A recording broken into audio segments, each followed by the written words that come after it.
Hello guys, good morning. तो स्वागत है आपके अपने चैनल हैंड नोट्स मोटो पे।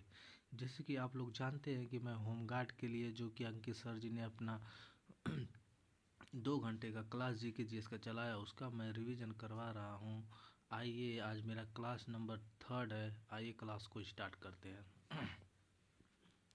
देखिए गाइज, नेक्स्ट प्रश्न क्या कर रहा है। पहला प्रश्न है, क्या कर रहा है कि 7 मई 2025 को किस ऑपरेशन के तहत भारत ने पाकिस्तान के आतंकियों ठिकानों पर हमला किया है।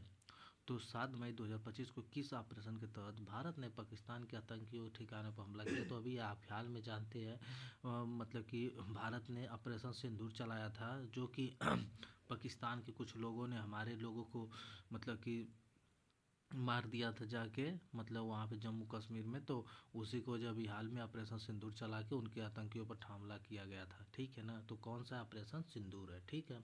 तो नेक्स्ट प्रश्न देखते हैं गाइज, क्या है कि 71वें राष्ट्रीय फिल्म पुरस्कार में सर्वश्रेष्ठ अभिनेता का पुरस्कार किसने जीता है। तो कौन जीता है, सर्वश्रेष्ठ अभिनेता कौन है। तो सर्वश्रेष्ठ अभिनेता कौन है, दो लोग हैं, शाहरुख खान और विक्रांत मैसी। कौन है, दो लोग हैं, शाहरुख खान और विक्रांत मैसी। ठीक है। बेस्ट फिल्म कौन सी, 12th फेल है। तो पूछेगी 71वें राष्ट्रीय फिल्म पुरस्कार में सर्वश्रेष्ठ अभिनेता का पुरस्कार किसने जीता है। तो दो लोग जीते, शाहरुख खान, विक्रांत मैसी। बेस्ट फिल्म कौन सी है, 12th फेल है। और उसके बाद फिर की महिला में कौन है, रानी मुखर्जी। ठीक है। तो ठीक है, इसके बाद ये लोग आप देख देखिए। फिर का यूएस ओपन 2025 महिला एकल का खिताब किसने जीता है। तो देखो, महिला एकल की बात किया, यूएस ओपन 2025 महिला एकल, तो महिला एकल खिताब जो है आर्या सवालिंका। ठीक है। जो कि क्या है, इसको का मतलब कि टेनिस ग्रैंड स्लैम से संबंधित है ना, यूएस ओपन। तो ये क्या है कि आर्या सबलिंका जीती है। पुरुष में कौन जीता, कार्लोस अल्कराज। ठीक है। तो हमें याद रखना है कि यूएस ओपन 2025 में महिला एकल का खिताब किसने जीता है। तो आर्या सबलिंका जीता है। अब पुरुष में कार्लोस अल्कराज जीता है। यहाँ से एक प्रश्न जरूर बनेगा है, जैसे भी होमगार्ड का एग्जाम है, जो कोई बड़ा आईएएस पीसीएस का एग्जाम नहीं है कि मार जो गहराई में आएगा। आसान आसान ही प्रश्न आएंगे। ठीक है ना। तो आप लोग इसको देख लीजिएगा। फिर क्या है कि उल्लास कार्यक्रम के तहत भारत का चौथा पूर्ण साक्षर राज्य कौन बना है। क्या कहा है कि उल्लास कार्यक्रम के तहत भारत का चौथा पूर्ण साक्षर राज्य कौन बना है। तो कौन बना है, हिमाचल प्रदेश। हिमाचल प्रदेश कब बना है, 18 सितंबर 2025 को क्या गई थी, इसकी घोषणा की गई थी। पहला कौन है, हिमाचल प्रदेश। मतलब कि क्या है कि चौथा बना है। पहला पे बना है त्रिपुरा, दूसरा मिजोरम, तीसरा पे गोवा, और चौथा पे कौन बना है, हिमाचल प्रदेश। तो हमें पहला पे भी याद रखना है, दूसरा पहला पे त्रिपुरा, दूसरा पे मिजोरम है। ठीक है। तो फिर आइए देखते हैं नेक्स्ट प्रश्न क्या कर रहा है। करा है कि जर्मनी में आयोजित जूनियर विश्व कप 2025 में भारत के लिए पहला स्वर्ण पदक किस शूटिंग ने जीता था। तो मतलब किस शूटर ने जीता था। तो जर्मनी में आयोजित जूनियर विश्व कप 2025 में भारत के लिए पहला स्वर्ण पदक किस शूटर ने जीता था। तो कनक झा ने जीती थी। कौन जीता था, कनक झा ने। ठीक है। फिर नेक्स्ट पॉइंट देखते हैं, विश्व खाद्य दिवस 2025 कब मनाया गया था। तो खाद्य दिवस 2025 ना 16 अक्टूबर को मनाया गया था। कब मनाया गया था, 16 अक्टूबर को। इसको बोलते हैं एफएओ, खाद्य जिसको मतलब एफएओ। ठीक है ना। इसका मतलब कि एफएओ का मुख्यालय कहाँ है हमारा, रोम इटली में। कहाँ है, रोम इटली में। एफएओ की स्थापना 1945 में हुई थी। उसके बाद WFP इसकी स्थापना 1961 में हुई थी ना। तो एफएओ की स्थापना कब, इटली रोम में मुख्यालय, स्थापना 1945 में हुई थी। ठीक है। फिर नेक्स्ट प्रश्न देखते हैं कि मुख्यमंत्री अभियोदय योजना का संबंध किस क्षेत्र से। देखिए, मुख्यमंत्री अभियोदय, अभियोदय मतलब कि अभियोदय मतलब कि बच्चों, मतलब ऐसे देखो कि बच्चों का मतलब कि ऐसे याद करने की टिक देखो कि बच्चों का दिमाग को चेक करने के लिए उनके लिए जो परीक्षा कराई जाती है, तो उसी की वजह से अभियोदय मतलब कि उनके ज्ञान को उदय करने के लिए जो योजना चलाई गई है, वो किस क्षेत्र में है। तो प्रतियोगी परीक्षाओं के लिए मुफ्त कोचिंग, जो कि प्रतियोगिता का पर जो यूपी की है, मतलब कि 16 फरवरी 2021 चली थी प्रतियोगी परीक्षा के लिए मुफ्त कोचिंग। ये इसका क्या है कि क्षेत्र है, इसी क्षेत्र में क्या है कि इसी से चालू की गई थी। ठीक है। नेक्स्ट क्या है, उत्तर प्रदेश के किस शहर में भारत का पहला AICT बनाया जा रहा है। AICT देखो उत्तर प्रदेश में किस शहर में भारत का पहला AICT बनाया जा रहा है? तो भारत का पहला AICT कब बनाया जाता है मालूम है? कहाँ बनाया जा रहा है? लखनऊ में। कहाँ? लखनऊ में। लखनऊ किस नदी के किनारे स्थित है? तो लखनऊ कहाँ है? गोमती नदी के किनारे है। गन्ना अनुसंधान संस्था कहाँ? लखनऊ में। अब पूछेगा कि चीनी अनुसंधान संस्था कहाँ है? तो कानपुर में है। तो चीनी अनुसंधान संस्था कहाँ है? कानपुर में। गन्ना अनुसंधान संस्था कहाँ है? मतलब लखनऊ में। और लखनऊ किस नदी के किनारे स्थित है? गोमती नदी के किनारे। ठीक है। AICT कहाँ बनाया जा रहा है? लखनऊ में बनाया जा रहा है। बस। उसके बाद नेक्स्ट प्रश्न देखिए क्या कर रहा है, क्योंकि भारत में राष्ट्रीय सुरक्षा गार्ड जिसको NSG का गठन किस वर्ष किया गया था? तो NSG जिसको बोलते ना है कि इस ब्लैक कैट कमांडो इसको भी कहते हैं, कि ब्लैक कैट कमांडो भी इसको कहते हैं। तो इसको बोलते हैं नेशनल सिक्योरिटी गार्ड। NSG को क्या बोलते हैं? National security guard. तो इसकी स्थापना न गठन किया गया था इसकी, मतलब 1984 में। कब किया गया था? 1984 में। मतलब इसका थीम क्या थी? सर्वत्र सर्वोत्तम सुरक्षा। सर्वत्र सर्वोत्तम सुरक्षा। ठीक है। नेक्स्ट प्रश्न ये देखते हैं कि कंप्यूटर वायरस वर्मा या ट्रोजन हॉर्स क्या है? कंप्यूटर वायरस जो है वर्मा या ट्रोजन हॉर्स क्या है? तो कंप्यूटर वायरस वर्मा या ट्रोजन हॉर्स क्या है ना, एक क्या है ना, एक क्या मेलवेयर है। मेलवेयर मतलब कि देखो सॉफ्टवेयर का है कि हानिकारक पहुंचाता है। जो सॉफ्टवेयर हानिकारक पहुंचाता है हम लोग को, उसको क्या कहते हैं? मेलवेयर कहते हैं। ठीक है। क्या होता है? मेलवेयर होता है। तो कंप्यूटर वार्म मतलब क्या होता है? हानि। देखो वार्म मतलब क्या होता है? हानि पहुंचाना। एंड ट्रोजन हार्स पे जो हानि पहुंचा उसको क्या कहते हैं? मेलवेयर कहते हैं। ठीक है। मेलवेयर। देखो इसरो का गठन गगनयान मिशन किससे संबंधित है? तो इसरो का गठन गगनयान मिशन किससे संबंधित है? तो इसरो का गठन जो है ना, देखो इसरो के लिए क्या है, इसरो की स्थापना 1969 में हुई थी। इसका बेंगलोर में है। क्या है? इसरो का मुख्यालय कहाँ है? कि कर्नाटक बेंगलोर में है। उसके बाद इसके PM मतलब कि इसके मतलब कि इसरो का जो गगन है मतलब कि PM मतलब इसके वो मतलब कि जो लंच करते हैं, मतलब उनके मजदूरी के अंतरिक्ष विभाग है। इसके मतलब क्या है कि वर्तमान में इसरो के अध्यक्ष कौन है? V नारायणन है। तो वर्तमान में यही प्रश्न पूछेगा कि वर्तमान में इसरो के अध्यक्ष कौन है। ये बहुत ही अच्छा प्रश्न है गाइस। तो वर्तमान में इसरो के अध्यक्ष कौन है? वर्तमान में इसरो के अध्यक्ष V नारायण है। कौन है? V नारायणा या तो नारायण। ठीक है। तो ये किसके लिए इसरो का गगन मिशन किससे संबंधित है? मानव को अंतरिक्ष में भेजना। देखो इसरो का काम ही रहता है कि मानव को मतलब कि भेजना अंतरिक्ष में, तो यही है मानव को अंतरिक्ष में भेजना। ठीक है। नेक्स्ट प्रश्न देखिए क्या करा है कि मृदा स्वास्थ्य कार्ड की योजना की टैगलाइन क्या थी? जिसको सॉयल हेल्थ कार्ड बोलते हैं, मृदा स्वास्थ्य कार्ड योजना की टैगलाइन क्या थी? तो इसमें इसके टैगलाइन थे स्वास्थ्य धारा खेतहरा। क्या था? स्वास्थ्य धारा खेतहरा। मतलब कि 2015 फरवरी 2015 में आई थी किसान कल्याण मंत्रालय के मतलब कि द्वारा। तो उसके बाद कार्ड कितना होता है? 3 वर्ष का होता है। मिट्टी के पोषक तत्वों की जांच करना, जो मिट्टियों में पोषक तत्वों की जांच करने के लिए यह मतलब कि चालू की गई थी मृदा स्वास्थ्य कार्ड योजना। ठीक है। तो इसका मतलब कि क्या है टैगलाइन? कि स्वास्थ्य धारा खेतहरा। ठीक है। आप लोग याद रखिएगा। नेक्स्ट क्या करा है? आतिशबाजी में हरा रंग किस रसायन के कारण दिखाई देता है? गाइस बहुत ही बेस्ट प्रश्न है, ये बहुत ही मोस्ट इंपॉर्टेंट प्रश्न है कि आतिशबाजी में हरा रंग किस रसायन के कारण दिखाई देता है? तो हरा रंग देखिए किसके कारण दिखाता है? बेरियन। तो किसके? बेरियन। देखो बेरियन होता है ना, तो बेरियन हो गया। तो बेरियन हो गया, हरा रंग दिखाई देगा। पीला रंग देगा सोडियम से, और उसके बाद स्ट्रोडियम से होगा लाल रंग दिखाई देगा। स्ट्रोडियम। तो स्ट्रोटियन स्ट्रोटियम से कौन सा रंग दिखाई? लाल से। बोरियम से कौन सा दिखाई देगा? हमारा हरा। सोडियम से कौन सा दिखाई देगा? पीला। तो ये हमें याद रखना है। बहुत ही मस्त प्रश्न है। ठीक है। फिर देखिए भारत में श्वेत क्रांति का संबंध किससे है? तो भारत में श्वेत क्रांति का संबंध किससे? दुग्ध उत्पादन। इसको हम क्या कहते हैं? ऑपरेशन फ्लड इसी को बोलते हैं। तो भारत में श्वेत क्रांति का उत्पादन किससे? दुग्ध उत्पादन से। श्वेत क्रांति के जनक कौन है?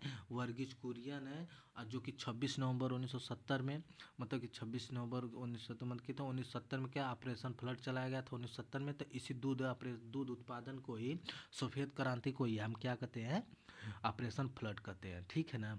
और उसके बाद देखिए नेक्स्ट क्या है, कपास उत्पादन के क्या कहते हैं, सिल्वर फाइबर कहते हैं। क्या कहते हैं, सिल्वर फाइबर कहते हैं। उसके बाद देखिए क्या है कि मछली उत्पादन को क्या कहते हैं, नीली, मतलब कि मत्स्य पालन या नीली, मतलब नीली क्रांति, नीली क्रांति के नाम से क्या जानते हैं, मछली उत्पादन को ना। अंडा को क्या जानते हैं, अंडा को शायद गोल क्रांति, तो उसको जानते हैं रजत क्रांति शायद अंडा के लिए, गोल क्रांति आलू के लिए प्रसिद्ध है। तो देख लीजिएगा आप लोग, ठीक है। तो यहाँ से आप लोग देखिएगा कि सफ़ेद क्रांति के जन वर्गीज कुरियन है, ठीक है। फिर नेक्स्ट क्या दिया है कि मैन बुकर पुरस्कार किस क्षेत्र में दिया जाता है। तो मैन बुकर, देखिए मैन बुकर पुरस्कार दिया जाता है साहित्य साहित्य के क्षेत्र में। इसकी मतलब कि इसकी 1969 में देना स्टार्ट हुआ था, इंग्लैंड के द्वारा दिया जाता है। किस मतलब कि किस क्षेत्र में जो है, साहित्य के क्षेत्र में दिया जाता है। 50,000 पाउंड इसमें क्या जाती है, राशि दी जाती है, 50,000 पाउंड। तो पहला मैन बुकर पुरस्कार अरुंधति राय को गीतांजलि श्री के लिए दिया गया था, ठीक है। उसके बाद नेक्स्ट क्या दिया है कि उत्तर प्रदेश राजस्व संहिता किस वर्ष लागू की गई थी। तो उत्तर प्रदेश राजस्व संहिता किस वर्ष लागू की थी, 2012 में। कब लागू की गई थी, 2012 में। आई थी कब, 2006 में, लेकिन मंजूरी दी गई थी, लागू हुई थी 2012 में। तो उत्तर प्रदेश का राजस्व संहिता, जिसको यूपी रेवेन्यू कोड बोलते हैं, राजस्व संहिता, उत्तर प्रदेश का राजस्व संहिता आई थी 2006 में, लेकिन मंजूरी मिली थी, लागू हुई थी 2012 में, ठीक है। आइए नेक्स्ट प्रश्न क्या देखते हैं कि उत्तर प्रदेश में पुलिस कमिश्नरी प्रणाली वर्तमान में कितने शहरों में लागू है। तो उत्तर प्रदेश में पुलिस कमिश्नरी प्रणाली वर्तमान में 7 शहरों में लागू है। कितने शहरों में, 7 शहरों में लागू है ना। 7 शहरों में लखनऊ, कानपुर, नोएडा, आगरा, वाराणसी, प्रयागराज, गाजियाबाद, ठीक है। 7 शहरों में आयोजित है, ठीक है। तो कहाँ है, लखनऊ, कानपुर, नोएडा, आगरा, वाराणसी, प्रयागराज, गाजियाबाद, ठीक है। उसके बाद नेक्स्ट क्या दिया है कि प्रोजेक्ट टाइगर की शुरुआत कब हुई थी। कब, प्रोजेक्ट टाइगर, प्रोजेक्ट टाइगर ना, प्रोजेक्ट टाइगर की शुरुआत कब हुई थी, 1973 में। तो 1901 मतलब मालूम है, हम नहीं पढ़े थे, 2 बार टेस्ट में आ चुका, दोनों बार मेरे से गलती हो गई थी, मैं दोनों बार 1972 मारा था। जब इसके बाद मैं इसके बारे में पढ़ा तो मेरे को आया था मतलब 1973। तो प्रोजेक्ट टाइगर की शुरुआत कब की गई थी, 1973 में। संरक्षण क्या मतलब, प्रोजेक्ट टाइगर का संरक्षण मतलब 1 अप्रैल 1973 को आया था। 1972 में क्या है कि राष्ट्रीय पशु घोषित किया गया था बाघ को, मतलब राष्ट्रीय पशु, इसको प्रोजेक्ट टाइगर चीता, जो कि 2022 में आया था, ठीक है। तो ये लोग आप लोग याद रखिएगा कि 1 अप्रैल 1973 में है, इसकी मतलब प्रोजेक्ट टाइगर की शुरुआत की गई थी, ठीक है। नेक्स्ट पास क्या दिया गाइज कि जीएसटी में, जीएसटी मतलब भारत में जीएसटी का अध्यक्ष कौन होता है। देखो जीएसटी का अध्यक्ष कौन है, केंद्रीय वित्त मंत्री होता है ना, यूनियन फाइनेंस मिनिस्टर होता है। तो जीएसटी का अध्यक्ष कौन होता है, हमारा केंद्रीय वित्त मंत्री होता है, ठीक है ना। तो पहला वित्त मंत्री कौन था, हमारा अरुण जेटली थे। वर्तमान कौन है, निर्मला सीतारमण है। तो पहले वित्त मंत्री कौन थे, हमारा अरुण जेटली थे। तो पहला वित्त मंत्री कौन थे, अरुण जेटली। यही पेपर पूछ देता है कि भारत के पहले वित्त मंत्री कौन है, तो अरुण जेटली है, ठीक है। हमें याद रखना है कौन है, अरुण जेटली है। फिर पूछा वर्तमान में कौन है, तो वर्तमान में निर्मला सीतारमण है, ठीक है। इसमें आर्टिकल जीएसटी किस में आती है, आर्टिकल 279A में, 279A में आती है। निर्णय लेता है 33 के द्वारा ली जाती है, और जो कि 33 में 31 इधर आते हैं, 2 इधर से आते हैं, देख लीजिएगा आप लोग, ठीक है। तो हमें याद रखना है कि जीएसटी काउंसलिंग किस आर्टिकल में आते हैं, जीएसटी परिषद 279A में। उसके बाद पहले अध्यक्ष वरुण जेटली थे, वर्तमान में निर्मला सीतारमण है, ठीक है। फिर देखिए क्या है, भारत का वित्तीय वर्ष कब से कब तक होता है। तो देखो वित्तीय वर्ष, फाइनेंशियल ईयर, भारत का फाइनेंशियल ईयर प्रत्येक 1 साल के लिए होता है। तो कब से कब होता है, तो देखिए होता है ना 1 अप्रैल से लेके 31 मार्च तक। कब होता है, 1 अप्रैल से लेके 31 मार्च तक होता है। जीडीपी, राष्ट्रीय आय, मतलब क्या है कि 1 वर्ष, मतलब कि वही 1 अप्रैल से लेके 31 मार्च तक 1 वर्ष के लिए होता है। कौन, फाइनेंशियल ईयर। तो कभी कभी यही भी पूछ देता है प्रश्न आसान बनाने के लिए कि भारत का वित्तीय वर्ष कितने वर्ष के लिए होता है। तो भारत का वित्तीय वर्ष 1 वर्ष के लिए होता है, जो कि 1 अप्रैल से 31 मार्च तक स्टार्ट होता है, ठीक है। 1 अप्रैल से 31 मार्च तक स्टार्ट होता है। तो गाइज यहाँ पे हो गया इसकी एक वर्ष केवल होता है 1 अप्रैल से 31 मार्च तक, ठीक है। फिर देगा नेक्स्ट प्रश्न क्या दिया, सेबी का पूर्ण रूप क्या है। देखिए गाइज सेबी का प्रश्न ना, सेबी से समझो कि हर एक शिफ्ट में हमें लगता है कि कहीं ना कहीं इसका अध्यक्ष पूछ देगा सेबी शेयर मार्केट में क्या होता है, सेबी होती है, सेबी का फुल रूप क्या होता है, सेबी के अध्यक्ष क्या है, ये सब पूरा पूछ देगा, ठीक है। सेबी की स्थापना कब हुई थी, तो सेबी का तो प्रश्न बनना बहुत ही आसान, मतलब बहुत ही अनिवार्य है, सेबी से हमेशा प्रश्न बनता है। तो पूछेगा सेबी का पूर्ण रूप क्या है, तो देखो सेबी का पूर्ण रूप क्या है, security and exchange board of India. कौन है, securities and exchange board of India है, ठीक है।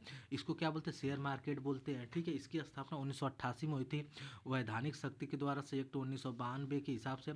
सेबी का मुख्यालय कहाँ है, मुंबई में है। सेबी का मुख्यालय जो हाई कोर्ट है, सेबी का हाई कोर्ट कहाँ है, मुंबई में है। सेबी के वर्तमान में अध्यक्ष कौन है, तुहिन कांता पांडे, तुहिन कांत पांडे, ठीक है। तो सेबी का वर्तमान में अध्यक्ष कौन है, तुहिन कांत पांडे है। हाँ, सेबी का मुख्यालय कहाँ है, मुंबई में, ठीक है। अब उसका नेक्स्ट पॉइंट देखिएगा इस क्या करा है, सारे जहां से अच्छा गीत किसने लिखा है, तो सारे जहाँ से अच्छा ऐसे आता तो हम लोग को क्या आता है कि सारे जहाँ से अच्छा बंकिम चंद्र चटर्जी, तुरंत नाम में आया क्योंकि हम लोग रटे रहते हैं, लेकिन तो वो सब मतलब कि बचपन की बातें गई भाई। इस समय देखो पहले हम लोग को अच्छे से पढ़ना, अच्छे से कंटेंट प्राप्त करना। तो सारे जहाँ से अच्छा लिखे मोहम्मद इकबाल, मोहम्मद इकबाल लिखे, ठीक है। राष्ट्रगान किसने लिखा, रविंद्रनाथ टैगोर ने। और राष्ट्रगीत लिखे बंकिम चंद्र चटर्जी, ठीक है। तो सारे जहाँ से अच्छा मोहम्मद इकबाल, राष्ट्रगान रविंद्रनाथ टैगोर, राष्ट्रगीत बंकिम चंद्र चटर्जी, ठीक है। तो राष्ट्रगीत बंकिम चंद्र चटर्जी, ठीक है। फिर आइए नेक्स्ट प्रश्न देखते हैं। नेक्स्ट में क्या, गौतम बुद्ध ने अपना पहला उपदेश जिसको धर्म चक्र प्रवर्तन कहा जाता है, तो देखो जब इसको जब मर थे तो महानिर्वाण बोला जाता है, जब उपदेश दिए थे पहला ना तो उसको धर्म चक्र प्रवर्तन बोला गया है। तो गौतम बुद्ध ने अपना पहला उपदेश जिसको धर्म चक्र प्रवर्तन बोला गया वो कहाँ दिए थे, तो गौतम बुद्ध ने अपना पहला उपदेश कहाँ दिए थे, सारनाथ में दिए थे। आप लोग को मालूम है इनका जन्म कहाँ हुआ था, लुम्बिनी में हुआ था। कहाँ हुआ था, लुम्बिनी नेपाल में। ज्ञान की प्राप्ति बोध गया बिहार में हुआ था। अंतिम शास्त्र अंतिम कहाँ दिए थे उपदेश, कुशीनगर में दिए थे। सर्वाधिक उपदेश कहाँ दिए थे, श्रावस्ती में दिए थे। मतलब कि मतलब श्रावस्ती जो इनका महापरिवार परिनिर्वाण कहाँ है, तो वो भी हमारा कुशीनगर में है, ठीक है। ये भी आप लोग को बता दें। सारनाथ कहाँ, वाराणसी में, ठीक है। गौतम बुद्ध के बारे में यहाँ से पक्का एक प्रश्न पूछेगा, और जो कि मतलब कि यहाँ से जरूर एक प्रश्न आएगा गौतम बुद्ध से, जैन धर्म से, बौद्ध धर्म से, ठीक है। फिर नेक्स्ट बार देखिए क्या दिया, नीति आयोग का अध्यक्ष कौन होता है, तो नीति आयोग का अध्यक्ष कौन होता है, तो भाई ये भी सी नई बात है भाई, जो पढ़ा है उसके लिए ठीक है कि नहीं, प्रधानमंत्री होता है, ठीक है। नहीं तो बहुत लोग को नहीं मालूम, पहले तो नीति आयोग योजना आयोग के स्थान पे मतलब कि आया है, ठीक है। मतलब ये भी नहीं मालूम हो तो आप लोग याद रखिए, योजना आयोग के पहले योजना आयोग थी ना, उसके बाद आई 1 जनवरी 2015 को नीति आयोग बना। तो नीति आयोग बना ना, तो नीति आयोग का अध्यक्ष कौन होता है, हमारा प्रधानमंत्री होता है, ठीक है ना, पीएम होता है। उपाध्यक्ष कौन है, नीति आयोग को सुमन बेरी है। सीईओ कौन होता है, वी आर सुब्रमण्यम है। तो हमें ये सब पूरा बात याद रखना है नीति आयोग के बारे में। नीति आयोग की स्थापना 1 जनवरी 2015 को हुई थी। नीति आयोग के अध्यक्ष कौन होते हैं, प्रधानमंत्री होते हैं। नीति आयोग के उपाध्यक्ष कौन है, सुमन बेरी है। नीति आयोग के सीईओ कौन है, वी आर सुब्रमण्यम है, ठीक है। क्योंकि यहाँ से एक प्रश्न पक्का बनेगा, ठीक है। फिर नेक्स्ट प्रश्न क्या हुआ है, भारत के मानव शरीर की सबसे बड़ी ग्रंथि कौन सी है, तो ये प्रश्न मैंने तीसरा शिफ्ट करा रहे हैं तीनों में, तीसरा वीडियो मेरा है। तीनों वीडियो में प्रश्न तीनों बार आ चुका है कि भारत की सबसे बड़ी ग्रंथि कौन सी, तो कौन है, लीवर है, यकृत है, ठीक है। इसको बोलते हैं लीवर ना। सबसे बड़ी मिश्रित ग्रंथि कौन है, अग्नाशय ग्रंथि है। तो सबसे बड़ी मिश्रित ग्रंथि पूछेगा, मिक्स ग्लैंड, तो मिक्स ग्लैंड हमारी कौन है, पैनक्रियाज है, ठीक है। तो सबसे बड़ी मिश्रित ग्रंथि, सबसे बड़ी मिश्र ग्लैंड कौन है, तो पैनक्रियाज है। और सबसे बड़ी ग्रंथि ना लीवर है। अब ब्रेन में मास्टर ऑफ मास्टर ग्लैंड किसको कहते हैं, पीयूष ग्रंथ, पीयूष ग्रंथि को कहते हैं। इसको मतलब कि हाइपोथैलेमस कंट्रोल करता है, ठीक है, पीयूष ग्रंथि को। तो मास्टर ऑफ मास्टर ग्रंथि किसको कहते हैं, पीयूष ग्रंथि कहते हैं। आप लोग इतना याद रखिएगा, ठीक है। मेरे को भी जो आ रहा है उसको मैं बता दे रहा हूँ, ठीक है। अब देखिए क्या दिया कि विटामिन सी का रासायनिक नाम क्या है, तो विटामिन सी का रासायनिक नाम पहले देखो, विटामिन सी का मतलब क्या होता है, खट्टे फल में पाया जाता है ना। इसका रासायनिक नाम क्या होता है, स्कॉर्बिक एसिड होता है, ठीक है। क्या होता है, ये स्कॉर्बिक एसिड होता है ना। उसके बाद खट्टे फल में पाया जाता है, स्कॉर्बिक होता है। और उसके बाद क्या होता है, इसकी मतलब निर्माण, इसके बाद इसको धोने पर इसका नष्ट होता है। अगर कोई फल है उसको, खट्टा फल है उसको धोएंगे तो उसका धोने पर इसका मतलब कि नष्ट हो जाता है इसका विटामिन सी, ठीक है। कैल्सीफॉर्म विटामिन डी को टोकोफॉर्म, विटामिन ई को रेटिनॉल, विटामिन ए को, ये सब कहते हैं, ठीक है ना। आप लोग देख लीजिएगा। उसके बाद क्या है कि लाफिंग गैस का वैज्ञानिक नाम क्या है? तो लाफिंग गैस का वैज्ञानिक नाम क्या है? नाइट्रस ऑक्साइड है। क्या है? न तो नाइट्रोजन पेरोक्साइड है, न तो नाइट्रिक ऑक्साइड है, न तो नाइट्रोजन है। क्या है? नाइट्रस ऑक्साइड है। गाइज कितने लोग कहेंगे कि पूरा प्रश्न, पूरा मतलब कि जितने मतलब कि ऑप्शन दिया है सबको हल कराइए। और देख गाइज, अगर मैं देखो सर तो करा ही रहे हैं पूरा, लेकिन उससे बात है कि मेरा जो क्लास देखता है, मैं बच्चों की जो सही अगर उस पर बात करूंगा ना, तो वो आप लोग के दिमाग में रहेगा कि ये सही था। और हम लोग को गलत चीज़ पे क्यों देखना, हम लोग को सही चीज़ देखना है ना।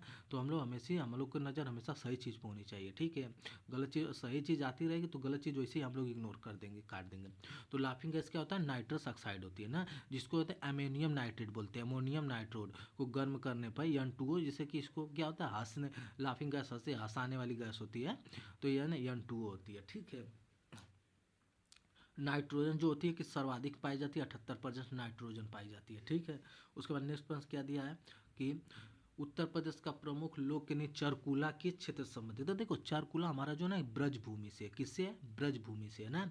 और उसके बाद अल्लाह कहाँ का? बुंदेलखंड का है, ठीक है। अल्लाह कहाँ का? बुंदेलखंड का है। तो ब्रज भूमि से कौन कौन से? देखो झूला नृत्य ब्रज भूमि से, मयूर नृत्य ब्रज भूमि से, रासलीला कहाँ से? ब्रज भूमि से, कृष्ण गोपाल गोपियों, तो ये सब कहाँ? कृष्ण गोपियों, तो ये सब ब्रज भूमि से है। देखो चरकुला में क्या होता है ना कि पहिए पर चलते हैं 108 दीपक लेकर ना, 108 दीपक सर पर रख के इसको क्या करते हैं, मतलब इसको चलते हैं, ठीक है ना। तो यही उसको क्या होता है? चरकुला होता है। कभी कभी ये वो पूछ देता है कि किस नृत्य में 108 दीपक को रख के मतलब जलाया जाता है पहिए पर रख के, तो क्या होता है? चरकुला नृत्य होता है। तो चरकुला नृत्य कहाँ का? ब्रज भूमि का है, ठीक है, ये लोग याद रखिएगा। नेक्स्ट क्या कहा है गाइज कि जनगणना 2011 के अनुसार उत्तर प्रदेश का सर्वाधिक जनसंख्या वाला जिला है। तो उत्तर प्रदेश का बात किया है ना, तो यूपी का सर्वाधिक जनसंख्या वाला जिला कौन है? प्रयागराज है। न्यूनतम जनसंख्या वाला जिला कौन है? महोबा है। तो कौन है? महोबा है। तो सर्वाधिक, देखो गाइस अब हम ट्रिक बनाने लगे ना, तो हम 100 प्रश्न करवा रहे हैं डेली। तो समझिए कि अगर हम 40 सेट करवाएंगे तो हमारा कितना हो जाएगा? 4000 प्रश्न आ जाएगा। अब पूछेगा कितना? पूछेगा कितना? 100 प्रश्न पूछेगा ना। तो अगर हम ट्रिक बनाने चले तो 4000 ट्रिक का कितना ट्रिक बनाएंगे बताइए आप लोग को कितना रहेगा? उस ट्रिक से अच्छा है कि आप लोग सीधे याद रखिए कि जनगणना 2011 के अनुसार उत्तर प्रदेश का सर्वाधिक जनसंख्या वाला जिला कौन सा है? तो उत्तर प्रदेश का सर्वाधिक जनसंख्या वाला जिला कौन है? प्रयागराज। कहाँ है? इलाहाबाद में। न्यूनतम जनसंख्या वाला जिला महोबा है, 20 करोड़ जनसंख्या है महोबा में। तो पहला प्रयागराज, दूसर का मुरादाबाद, तीसर का गाजियाबाद ना। क्षेत्रफल की दृष्टि से पूछेगा कि उत्तर प्रदेश के क्षेत्रफल की दृष्टि से सर्वाधिक जिला, मतलब क्षेत्रफल की दृष्टि से जिला कौन सा है सर्वाधिक? तो कौन है? लखीमपुर खीरी है। छोटा कौन है? हापुड़ है। तो यहाँ से इस स्लाइड से भी हमें एक प्रश्न पक्का बनेगा, जरूर बनेगा। आप लोग इसको अच्छा से देख लीजिएगा, ठीक है। तो क्षेत्रफल की दृष्टि से लखीमपुर, छोटा कौन है? हापुड़ हो गया, ठीक है। देखिएगा इसका आगे, पुलिस अधिनियम 1861 के अंतर्गत पुलिस को किसका विषय माना गया है? तो पुलिस हमारी राज्य सूची का विषय है। किसका? स्टेट लिस्ट की है, तो हमारी क्या है? राज्य सूची का विषय है। पुलिस अधिनियम 1861 किससे आता है? 7वीं अनुसूची के तहत आता है। तो इसमें क्या होती है? संघ, राज्य और क्या होती है? समवर्ती होती है। संघ में अब आप लोग को बता देते बार बार कि संघ संघ 100 100 100, तो सब कभी कभी ये भी आसान प्रश्न नहीं है भाई। अगर तो पूछेगा सीधा पूछेगा कि 100 संघ में कितने विषय है ना, तो सोचो कि आसान है ना, तो आसान नहीं है, बड़ बड़ लोग नहीं कर पाएंगे, ठीक है ना। 50 लोग इस 100 में कर पाएंगे। तो संघ में कितने विषय हैं? 100 से संघ, 100 से 100 संघ में कितने विषय? 100 है। राज्य में कितने? 61 है। राज्य में कितने? 61 है। लेकिन समवर्ती में कितनी है? 52 है। तो आप लोग इस विषय को भी याद रखिएगा, ठीक है। आइए नेक्स्ट पर देखते हैं। नेक्स्ट में क्या क्या है? नक्सलवाद की समस्याओं भारत के किस क्षेत्र में सर्वाधिक है ना। तो नक्सलवाद की समस्या भारत के किस क्षेत्र में सर्वाधिक है? तो भारत के लाल गलियारा, जो कि लाल गरियाला ना है, लाल गरियाला जिसको रेड कॉरिडोर बोलते हैं, वहाँ पे जो नक्सलवाद ज़्यादा होता है, ठीक है, नक्सलवादी ज़्यादा होते हैं। इसको देखो सीआरपीएफ के द्वारा मतलब 2018 में कोबरा का गठन किया गया था। इसे कोबरा इसलिए मतलब नक्सलवादियों और गोरिल्लों का युद्ध के में प्रसिद्ध के लिए कोबरा का गठन किया गया था। कोबरा का फुल फॉर्म क्या होता है? Commando battalion for resolute action, तो ये दो सीआरपीएफ वाले ही होते हैं जो कोबरा कोबरा में जाते हैं, उसके द्वारा ही नक्सलियों का मतलब कि नक्सलियों के द्वारा गोरिल्ला युद्ध में प्रसिद्ध मतलब यही किया, मतलब कि उनको रोकने के लिए, नक्सलियों को रोकने के लिए कोबरा का गठन किया गया था। ठीक है, जैसे कि भारत और पाकिस्तान मतलब सुरक्षा के लिए बॉर्डर है ना, बीएसएफ बॉर्डर सिक्योरिटी फोर्स, तो उसी तरह ये BSC COBRA, commando battalion for resolute action. ठीक है, ये सब का लाल गलियारा कहाँ है? छत्तीसगढ़ है, झारखंड है, आंध्र प्रदेश में। ठीक है, नेक्स्ट का है विंग्स ऑफ फायर की रचना की, विंग्स ऑफ फायर देखो एपीजे अब्दुल कलाम की है। ठीक है, चेंजिंग इंडिया किसकी? मनमोहन सिंह की है। टारगेट 3 बिलियन किसकी? एपीजे अब्दुल कलाम की है। तो इस पर ज़्यादा टाइम हम वेस्ट नहीं करेंगे। ठीक है, फिर देखो संयुक्त अरब अमीरात की मुद्रा क्या है? कौन है? दिरहम है, तो हमें इस पर भी ज़्यादा टाइम नहीं है कि दिरहम किसकी है। पूछेगा यूएई की मुद्रा क्या है? दिरहम है। क्या पूछेगा? यूएई की मुद्रा क्या है? दिरहम है। क्या है? दिरहम है। ठीक है, हमें इससे भी ज़्यादा टाइम वेस्ट नहीं करता है। संयुक्त राज्य अमीरात की मुद्रा ये है, और ये राजधानी क्या है? Abu Dhabi. राजधानी का यूएई की राजधानी अबू धाबी है, मुद्रा का है दिरहम है। ठीक है, और उसके बाद देखो ईमेल में सीसी का पूर्ण रूप क्या होता है? देखो ईमेल में डबल सी का है ना, डबल सी का पूर्ण रूप क्या होता है? कार्बन कॉपी होता है। ठीक है, क्या होता है? कार्बन कॉपी होता है। ठीक है, आत्मनिर्भर भारत अभियान की शुरुआत कब की गई थी? तो आत्मनिर्भर भारत अभियान की शुरुआत कब की गई थी? 2020 में। जो कोविड चला था 2021 में, 2020 से और 21 तक ही चला था, मतलब लगभग साल भर तो कोविड चला था, ऐसी बात नहीं है। तो कोविड में आत्मनिर्भर भारत अभियान की शुरुआत की गई थी कब? 2020 में। ठीक है, जो कि 2020 से शायद मार्च से लगा था कोविड, तो 21 तक चला था। तो हमारा जो कि आत्मनिर्भर भारत के अभियान का वो कोविड में शुरू की गई थी। ठीक है, अब नेक्स्ट प्रश्न देखिए क्या होता है कि नोटबंदी भारत में आखिरी बार कब की गई थी? देखो नोटबंदी, नोटबंदी भारत में आखिरी बार की बात किया तो आखिरी बार मोदी जी करवाए थे 8 नवंबर 2016 में। 8 नवंबर 2016 में नोटबंदी करवा दी थी मोदी जी। जो बड़ बड़ महिलाएं जो कि बूढ़ी थी, जो कि रखी थी, उनका भी हार्ट अटैक फेल हो गया था, हार्ट अटैक फेल हो गया था, मर गई थी। तो क्या हुआ था कि नोटबंदी आखिरी बार 8 नवंबर, देखो कैसे दिया है, 8 नवंबर 2015, 8 नवंबर 2016, 8 नवंबर 2017, 1 जुलाई 2017। 1 जुलाई 2017 को जीएसटी लागू हुआ था। हाँ, असम में जानते हैं, तो उसको छोड़ो आप लोग, वो तो ठीक है, याद भी रखा। लेकिन 8 नवंबर 2016 की बात है, 8 नवंबर 2016 में आपको क्या हुआ था कि नोटबंदी हुई थी। नोटबंदी कितनी बार हो चुकी? 3 बार हो चुकी। 1946 में एक बार, एक बार 1948 में, एक आकर 2016 में, जो कि 500 और 1000 रुपये के नोटों पे मोदी जी ने मतलब रोक लगाई थी, जो नकली नोट थी। उस समय पीएम कौन थे? देखिए ये भी याद रखिएगा कि पीएम मोदी थे। फाइनेंस मिनिस्टर कौन थे? तो फाइनेंस अरुण जेटली थे। आरबीआई के गवर्नर उर्जित पटेल थे। तो ये भी पूछता कि जब नोटबंदी लगाए थे मोदी जी, आखिरी बार जब नोटबंदी हुई थी ना, तो उस समय आरबीआई के गवर्नर कौन था? तो 2016 में जब नोटबंदी हुई थी तो आरबीआई गवर्नर कौन थे? उर्जित पटेल थे ना। फाइनेंस मिनिस्टर कौन थे? अरुण जेटली थे। पीएम कौन थे? नरेंद्र मोदी थे। ठीक है, जो 5,000 1,000 के नोटों को बंद किया था। तो ये भी प्रश्न गाइज मस्ट है। ठीक है, फिर क्या है, सार्क का मुख्यालय कहाँ है? सार्क का मुख्यालय कहाँ है? काठमांडू नेपाल। तो कहाँ है? काठमांडू में। ठीक है, काठमांडू नेपाल में। ठीक है, और देखो क्या बिम्स्टेक का मुख्यालय कहाँ है? ढाका। ढाका का मुख्यालय कहाँ है? बिम्स्टेक, बिम्स्टेन, बिम्स्टेक का मुख्यालय 1997 में बिम्स्टेक की स्थापना हुई थी। अब बिम्स्टेक का मुख्यालय कहाँ है? ढाका में है। देखो सार्क की स्थापना, सार्क की स्थापना कब हुई थी? 1985 में। 1985 में हुई थी।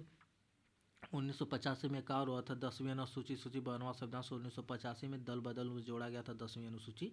तो वो भी याद रखिएगा आप लोग। लेकिन सार्क में स्थापना 1985 में हुई थी। भारत 8 देश थे। हाईकोर्ट कहाँ है? सार्क का मुख्यालय कहाँ? हाईकोर्ट काठमांडू नेपाल में है। ठीक है, बस।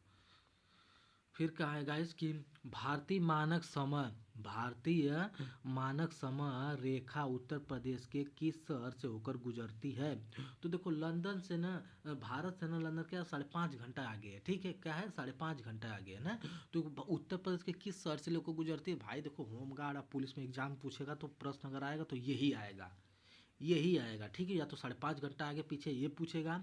उसके बाद फिर ये मतलब कि जो है कि हमारा मानक समय रेखा है कितने राज्यों से होकर गुजरती है ये पूछेगा। फिर किस राज्य में? तो देखो मिर्जापुर, जो कि नैनी प्रयागराज में पड़ता ना है, नैनी प्रयागराज से होकर मिर्जापुर में हो से मतलब होकर गुजरती है। ठीक है, तो हमारा देखो जो कि मानक समय रेखा है ना, कितने राज्य से होकर गुजरती है, तो पहला देखो ऊपर हमारा क्या जाएगा? यूपी, यूपी से आ जाएगा एमपी, एमपी से आएगा छत्तीसगढ़, छत्तीस से आएगा उड़ीसा, उड़ीसा आएगा आंध्र प्रदेश। तो हमारा यूपी एमपी छत्तीसगढ़ उड़ीसा आंध्र प्रदेश से होकर हमारा मानक समय रेखा गुजरती है। ठीक है, किससे?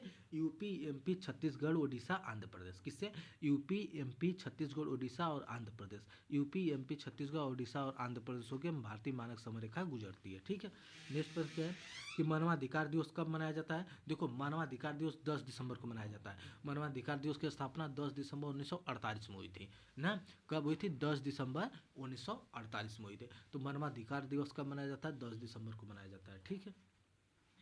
पेरिस ओलंपिक 2024 में भारत के लिए पहला मेडल किसने जीता था? देखो पेरिस ओलंपिक 2024 में जो हुआ था ना, तो मनु भाकर ने 2 मेडल जीता था। ठीक है ना। तो उसमें तो कि सबसे पहला मेडल किसने जीता था? तो मनु भाकर ने जीता था। तो पूछेगा कि पेरिस ओलंपिक 2024 में भारत के लिए पहला मेडल किसने जीता था? तो भारत के लिए पहला मेडल मनु भाकर ने जीता था। उसके बाद रैंक क्या थी, मतलब कि पेरिस ओलंपिक 2024 कहाँ हुआ था? फ्रांस में हुआ था। भारत की रैंक थी 71वीं रैंक थी। कुल 6 पदक जीते थे। पहला सिल्वर जीता था, मतलब सिल्वर पहले जीते थे कि कौन जीता था? नीरज चोपड़ा जीते थे। उसके बाद 5 और जीते गए थे, दो दो लोग मिल मिल के जीते थे। ठीक है।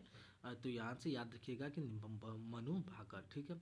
फिर कहा है कि बैंकों का राष्ट्रीयकरण पहली बार कब हुआ था? ये प्रश्न बार बार बता दिए कि बैंकों का राष्ट्रीयकरण जब इंदिरा गांधी थी तो उसी समय हुआ था 1969 में। ठीक है।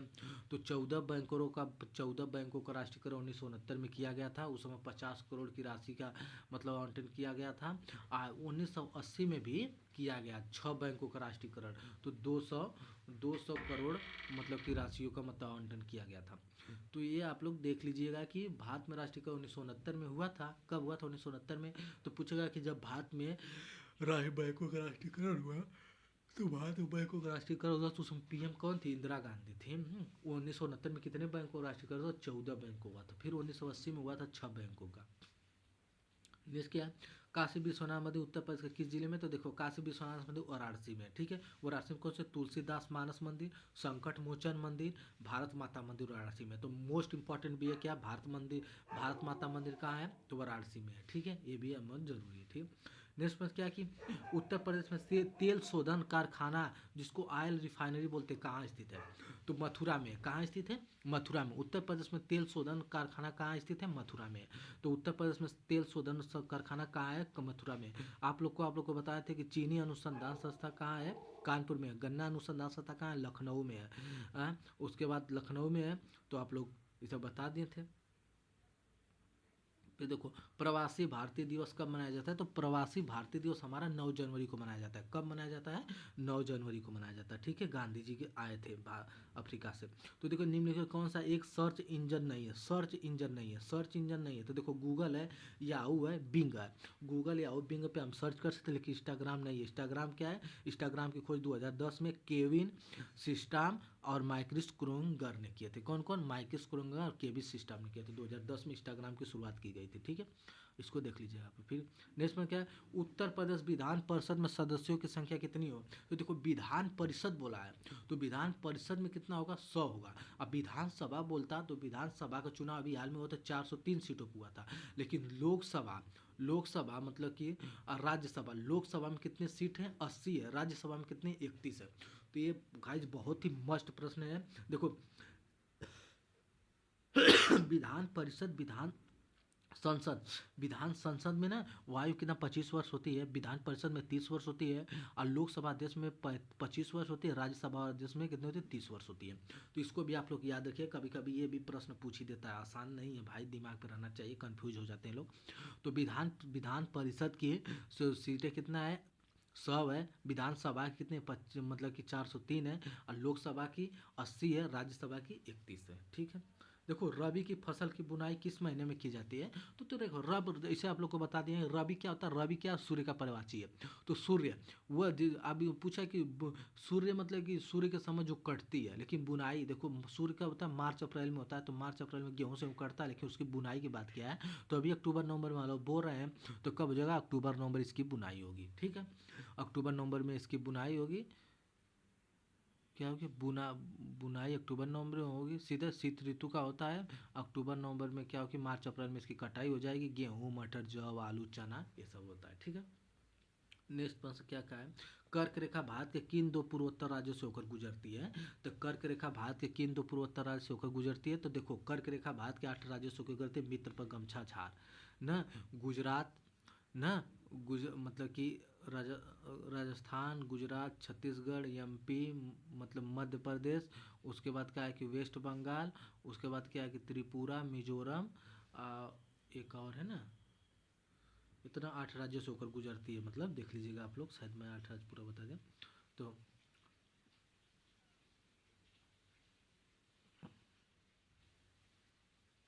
ग्रामीण भूमिहीन रोजगार गारंटी कार्यक्रम कब लॉन्च किया गया था? तो ग्रामीण भूमि रोजगार कार्यक्रम कब लॉन्च किया गया था?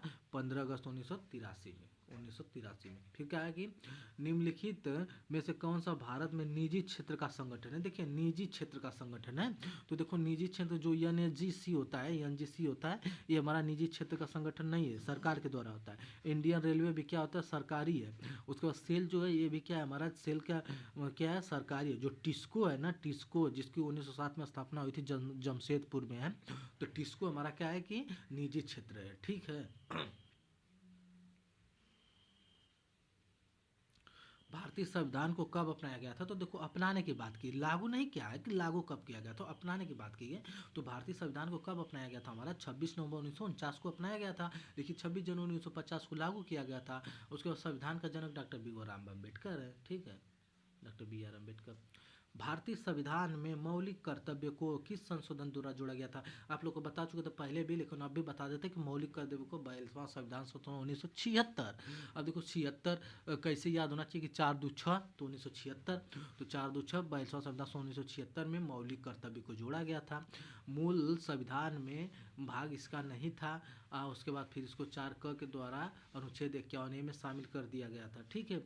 इसको देखो 42वां संविधान संशोधन मौलिक कर्तव्य किस स्वर्ण समिति द्वारा जोड़ा गया? तो सरदार स्वर्ण सिंह समिति द्वारा जोड़ा गया था। अब मौलिक कर्तव्य कुल 1976, जब 1976 में कितने थे? 10 थे। वर्तमान में मौलिक कर्तव्यों की संख्या पूछेगा तो कितना? 11 है। वर्तमान में मौलिक कर्तव्यों की संख्या वर्तमान में कितने? 11 है, ठीक है। अब 92वां संविधान संशोधन 1985 में क्या होता है? दल बदल हुआ था, 10वीं अनुसूची थी, ठीक है।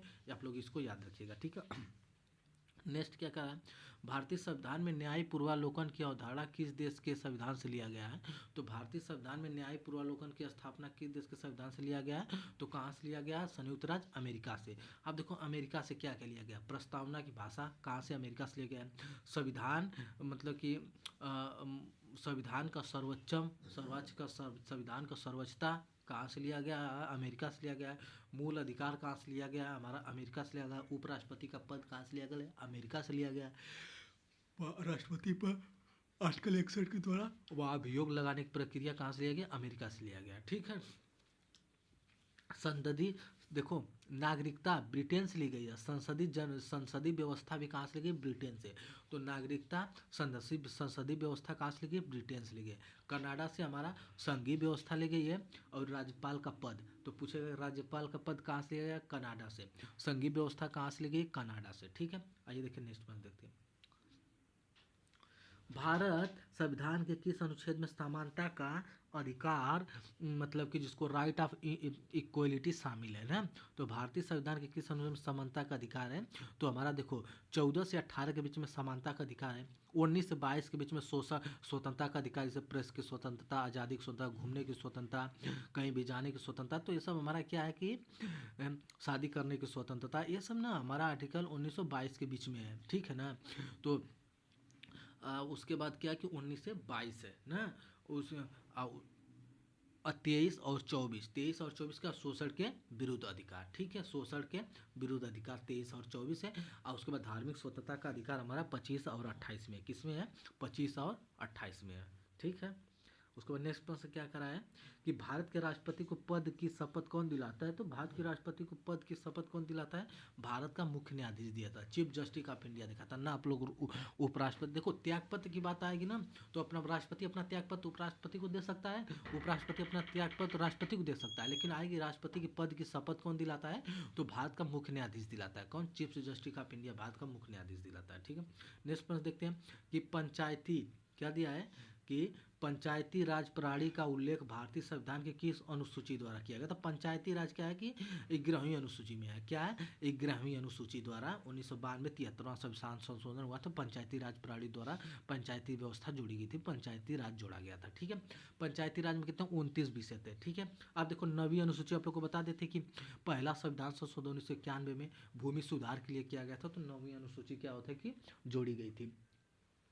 तो पहला संविधान संशोधन, प्रथम संविधान संशोधन 1991 में भूमि सुधार के लिए 9वीं अनुसूची जोड़ी गई थी। 10वीं अनुसूची आप लोगों को पता है 12वां संविधान संशोधन 1985 में 10वीं अनुसूची जोड़ी गई थी, दल बदल। उसके बाद देखो 12वीं अनुसूची नगर निकाय 8, 18, 20 से थे। 74वां संविधान संशोधन 1992 में 12वीं अनुसूची जोड़ी गई थी। ठीक है, फिर देखिए नेक्स्ट प्रश्न क्या कह रहा है कि भारतीय संसद के दोनों सदनों की संयुक्त बैठक की अध्यक्षता कौन करता है? तो दोनों सदनों ना दोनों सदनों की संयुक्त बैठक की अध्यक्षता कौन करता है? हमारा लोकसभा का अध्यक्ष करता है। कौन करता है? लोकसभा का अध्यक्ष, जिसको क्या बोलते हैं? स्पीकर बोलते हैं। क्या बोलते हैं आप? स्पीकर बोलते हैं। ठीक है, ऑस्ट्रेलिया से मतलब कि इसका आर्टिकल 1 के द्वारा जो कि जो कि इसको संयुक्त बैठक की जो कि आर्टिकल 108 के द्वारा ना संयुक्त बैठक का प्रावधान कहाँ से लिया गया? ऑस्ट्रेलिया से। तो संयुक्त बैठक का प्रावधान कहाँ से लिया गया? हमारा ऑस्ट्रेलिया से लिया गया है। आर्टिकल 108 के द्वारा मतलब राष्ट्रपति जो होता ना है, राष्ट्रपति ना बुलाया सकता, आयुति दे सकता है। संयुक्त बैठक का बुलाव और आयुति देता है। कौन बुलाता है? राष्ट्रपति बुलाता है। लेकिन संयुक्त बैठक की अध्यक्षता कौन करता है? हमारा लोकसभा का स्पीकर करता है। भारत में कितनी बार अभी संयुक्त बैठक हो चुकी है? कितने बार हो चुकी है? 3 बार। तो भारत में कितनी बार संयुक्त बैठक हो चुकी है? 3 बार हो चुकी है। एक बार 1961 में, एक बार 1978 में, एक बार 2002 में। ठीक है, नेक्स्ट प्रश्न देखते हैं कि संविधान में संशोधन करने की प्रक्रिया किस अनुच्छेद में दी गई है? तो देखो संशोधन आप लोग को कई बार बता चुके हैं। संविधान में संशोधन करने की प्रक्रिया अनुच्छेद 368 में दी गई है। 360 जो कि थे एबी डिलीवर थे, साउथ अफ्रीका के थे, तब 360 थे। 368 याद करिएगा, साउथ अफ्रीका से था, संशोधन में किया गया था, साउथ अफ्रीका देश से किया गया था। ऐसे भाग 20 में था, दक्षिण अफ्रीका जिसको बोलते हैं। ऐसे आप लोग का ट्रिक बनाकर याद रखिए। ठीक है, कितने प्रकार का है?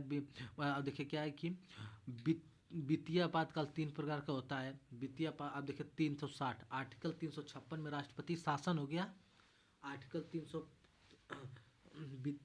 राष्ट्रपति शासन और जो राष्ट्रपति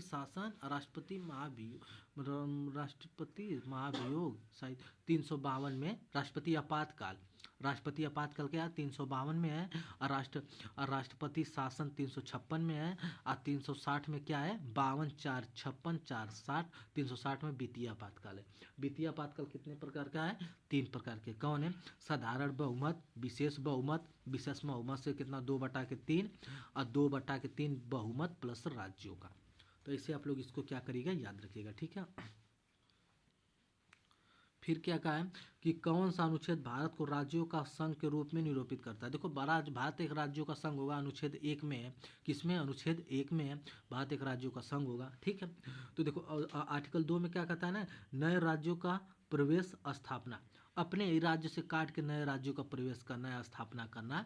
जैसे कि अपने ही राज्य से कि उत्तराखंड नहीं बना है, उत्तरांचल से काट के उत्तराखंड बना है।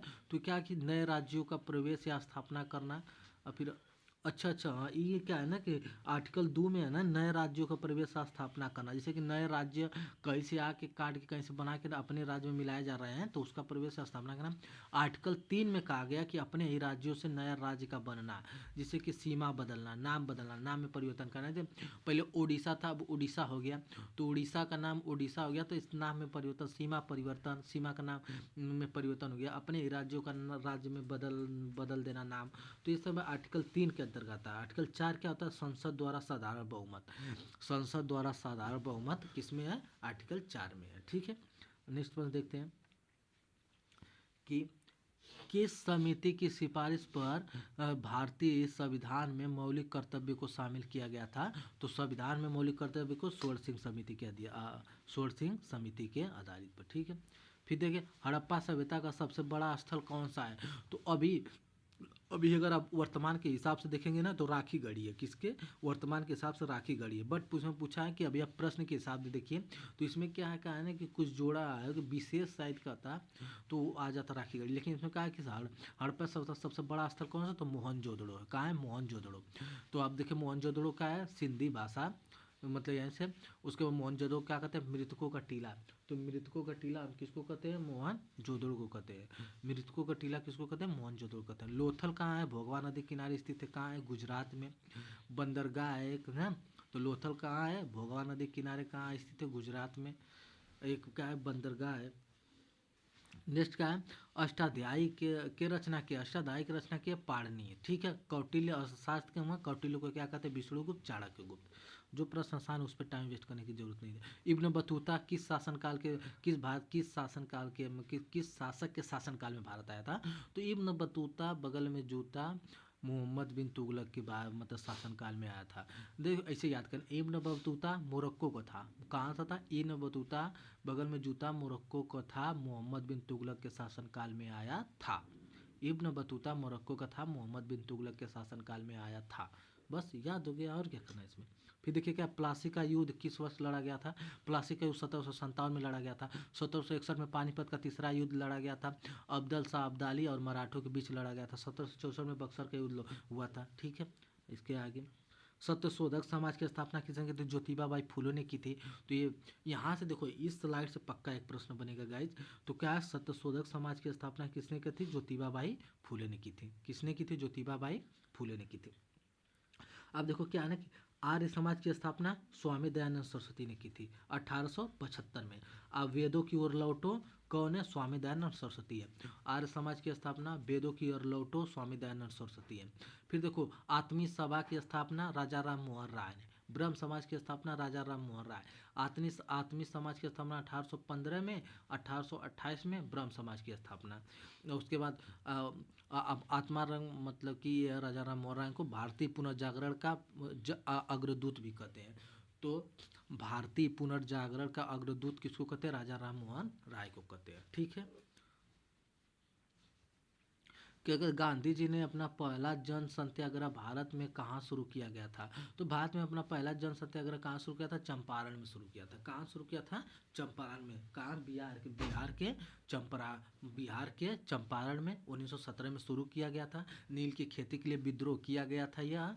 और उसके बाद फिर खेड़ा विद्रोह 1918 में किया गया था। खेड़ा विद्रोह कहाँ किया गया था? गुजरात में। तो चंपारण हमारा कहाँ है? बिहार में है। चंपारण बिहार में है। 1917 में हुआ था विद्रोह, नील की खेती के लिए किया गया था, ठीक है।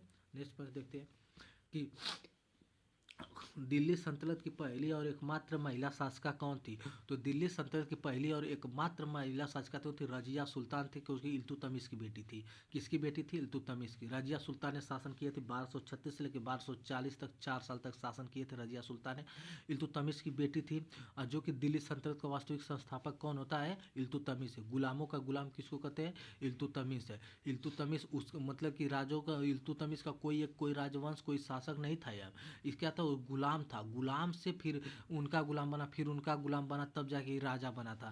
तो इसीलिए इसको क्या कहते हैं? गुलामों का गुलाम कहते हैं। तो इल्तुतमिश की बेटी कौन थी? रजिया सुल्तान थी, ठीक है। तो ये भी आप लोग याद रखिएगा। फिर क्या है? हर्षवर्धन के शासनकाल में कौन सा चीनी यात्री भारत आया था? तो हर्षवर्धन, हर्ष से वेनसांग। तो हर्षवर्धन के शासनकाल में वेनसांग चीनी यात्री जो कि भारत आया था। फयान किसे आया था? चंद्रगुप्त द्वितीय जिसको हम विक्रमादित्य भी कहते हैं। तो कभी कभी आसान प्रश्न बनाने के लिए भी आ जाता है कि विक्रमादित्य को क्या मतलब और क्या नाम है? तो चंद्रगुप्त द्वितीय, या तो चंद्रगुप्त को और किस नाम से जानते हैं? तो विक्रमादित्य। तो विक्रमादित्य के दरबार में कौन आए थे? फयान आए थे ना। उसके बाद देखो, सबसे अच्छा प्रश्न थोड़ा सा घुमाएगा तो पूछेगा कि मतलब जो हर्षवर्धन आए थे वेनसांग के दरबार में, तो वेनसांग की रचना क्या है? सीयू की। तो सीयू की रचना किसकी है? वेनसांग की है। थोड़ा सा और घुमाएगा तो ये प्रश्न बना सकता है, सीयू की किसकी रचना है? वेनसांग की है, ठीक है। फिर नेक्स्ट प्रश्न क्या है कि भारतीय राष्ट्रीय कांग्रेस की स्थापना किस वर्ष हुई थी? तो भारतीय राष्ट्रीय कांग्रेस की स्थापना 1885 में हुई थी। तो भारतीय राष्ट्रीय कांग्रेस की स्थापना हुई थी 19% वायसराय कौन थे? लॉर्ड डफरिन था। तो संस्थापक किसने किया था भारतीय राष्ट्रीय कांग्रेस की? भारतीय राष्ट्रीय कांग्रेस का संस्थापक कौन था? एओ हुम्स था। पहला महासचिव था। कौन था? तो ये भी मस्त बार बार प्रश्न पूछ चुका है कि भारतीय राष्ट्रीय कांग्रेस का संस्थापक कौन था? एओ ह्यूम था। 1885 में पहला अधिवेशन कहाँ हुआ था? मुंबई में हुआ था। डब्ल्यू सी बनर्जी ने किया था।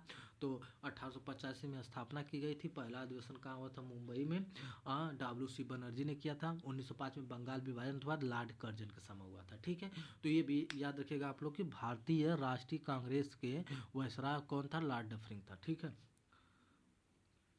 फिर क्या है? वेदों की ओर लौटो का नारा किसने दिया था? तो वेदों की ओर लौटो नारा स्वामी दयानंद सरस्वती ने दिया था। किसने दिया था? स्वामी दयानंद सरस्वती ने दिया था। फिर देखो, भारत का कौन सा राज्य सबसे तटीय, सबसे लंबी तटरेखा वाला राज्य है? तो आप लोग को बता चुके, सबसे लंबी तटरेखा वाला राज्य गुजरात है ना। कौन है? गुजरात है। और सबसे छोटा किसका है? सबसे छोटा गोवा का है। तो देखो यहाँ पे गोवा, यहाँ पे गुजरात है, यहाँ पे गोवा है। तो देखो अब पूरब की ओर आप लोग को बता दो वेस्ट बंगाल है, जैसे कि पूरब है पश्चिम है, तो पूरब में कौन कौन सा आ जाएगा? यहाँ पे वेस्ट बंगाल आ जाएगा, उड़ीसा आ जाएगा, आंध्र प्रदेश आ जाएगा, तमिलनाडु आ जाएगा। तो ये सब क्या है? पूरब के हो गए। पश्चिम में क्या आ जाएगा? गुजरात आ जाएगा, यहाँ पे महाराष्ट्र आ जाएगा, गोवा आ जाएगा, कर्नाटक, केरल। तो पश्चिम में कितने? 5 राज्य आ जाएंगे। इसे इसको जो तट कोस्टल लाइन इसको बोलते हैं ना, तो ये कभी कभी ये भी पूछ देता है कि जो हमारा तटीय रेखा जो कोस्टल लाइन है, इसमें कितने राज्य आते हैं खुद टोटल? तो टोटल 9 राज्य आते हैं। तो पूछेगा कि पूर्व में कितने आते हैं? तो पूर्व में कितने आते हैं? 4 आते हैं। पूछेगा पश्चिम में कितने हैं? तो पश्चिम कितने हैं? 5 आते हैं। गुजरात, महाराष्ट्र, गोवा, कर्नाटक, केरल। उसके बाद वेस्ट बंगाल, उड़ीसा, आंध्र प्रदेश, तमिलनाडु। तो पूछेगा सबसे बड़ा राज्य कौन सा है? क्षेत्रफल की दृष्टि नहीं, भारत की कौन सा राज्य सबसे लंबी तटरेखा सीमा का? तो गुजरात। और सबसे कम तो किसका? गोवा का। ये सब याद रखिएगा। नेक्स्ट क्या क्या है? डोल ड्रम। डोल ड्रम क्या है? डोल ड्रम क्या है ना, तो डोल ड्रम देखो क्या है ना, भूमध्य रेखा के पास शांत और हल्की हवा वाला क्षेत्र क्या कहलाता है? डोल ड्रम कहलाता है। भूमध्य रेखा के पास शांत और हल्की हवा वाला क्षेत्र क्या कहलाता है? डोल ड्रम कहलाता है। ठीक है। फिर क्या है? ग्रेट बैरियर रीफ, जिसको ग्रेट बैरियर रीफ कहाँ है? ऑस्ट्रेलिया में। तो सबको याद है कि ग्रेट बैरियर रीफ का ऑस्ट्रेलिया में है। प्यासी भूमि का देश को इसको कहते हैं? ऑस्ट्रेलिया कहते हैं। प्रशांत महासागर का ऑस्ट्रेलिया में है। तो आप लोग इसको याद रखिएगा, जो कि याद ही रहता है। प्रशांत महासागर का ऑस्ट्रेलिया में है। प्यासी भूमि का देश किसको कहते हैं? ऑस्ट्रेलिया कहते हैं। कंगारू किसको कहते हैं? ऑस्ट्रेलिया वालों कहते हैं। और उसके बाद ग्रेट बैरियर रीफ का ऑस्ट्रेलिया में है। ऑस्ट्रेलिया से पैम्पास शायद अर्जेंटीना का है। ऑस्ट्रेलिया का है डाउन्स, घास के मैदान जो कि डाउन्स कहाँ का? ऑस्ट्रेलिया के है। तो ये बात भी आप लोग याद रखिएगा। ठीक है। फिर देखिए क्या है? भारत में मानसून का आगमन सामान्य किस महीने में होता है? तो मानसून का आगमन सामान्य किसे? देखो मानसून का तो पहले तो पूरब, पश्चिम, उत्तर, दक्षिण। तो पश्चिमी दक्षिणी विक्षोभ से होके पश्चिमी दक्षिण मानसून से होके निकलती है। तो पहला महीने में होता है किसमें? जून में। तो भारत में मानसून का आगमन किस महीने में होता है? जून में होता है। ठीक है।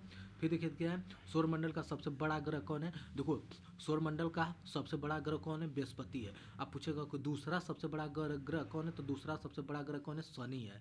अब पांचवा कौन है? तो पांचवा पृथ्वी आती है। पृथ्वी को पूछेगा, पृथ्वी सूर्यमंडल का चौथा बड़ा ग्रह है। तो पृथ्वी सूर्यमंडल का कौन है? पांचवा सबसे बड़ा ग्रह है। पहला कौन है? बृहस्पति है। दूसरा कौन है? शनि है। अब फिर पूछेगा कि हाँ यही है, सबसे छोटा ग्रह बुध है। साज के तारा, भोर का तारा, पृथ्वी को जुड़वा मान किसको कहते हैं? शुक्र को कहते हैं। तो इतना आप लोग याद रखेगा ना। फिर क्या है? वह काल्पनिक रेखा जो पृथ्वी को उत्तरी और दक्षिणी गोलार्ध में विभाजित करती है। अरे कुछ नहीं है, पृथ्वी को उत्तरी मतलब कि जो उत्तरी और दक्षिणी गोलार्ध में विभाजित करने भूमध्य रेखा होती है। भूमध्य रेखा होती है जिसको कि इक्वेटर लाइन बोलते हैं ना।